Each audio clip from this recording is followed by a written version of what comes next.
Welfare society की आज बुनियाद डाली गई। इस मौके पर एक रोज़ा कौमी सेमिनार बउनवान 21वीं सदी में उर्दू अदब का इनेकाद किया गया।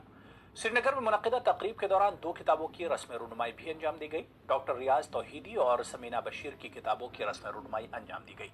सेमिनार में मौजूद कई अदबी शख्सियात ने मकाले पढ़े। इल्म अदब की कई नामी हस्तियां इस मौके पर मौजूद रहीं।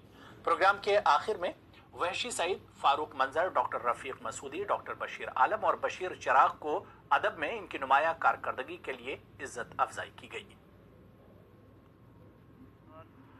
का मौजू था 21वीं सदी में उर्दू अदब। इस बारे में कुछ रिसर्च स्कॉलरों ने और कुछ उस्तादों ने अपने मज़ामीन पढ़े और उन्हें सराहा भी गया, और इसके अलावा 2 किताबों की रस्मी इजरा भी हुई। इस सिलसिला चलता रहेगा इंशाअल्लाह। 2 नावलों पे मैंने काम किया था, नीलाम गर और ज़बा के हवाले से, तो उसी की तनकीदी जायज़ा करके मैंने इस किताब को इख्तिताम तक पहुंचा दिया।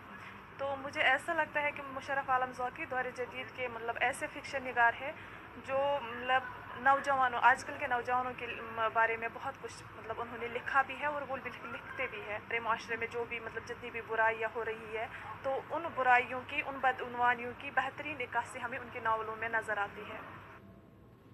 उधर गुलकार मोहम्मद सुल्तान बट की बरसी के मौके पर पाटलिपुरा, छतरवल, श्रीनगर में महफिल मूसीक़ी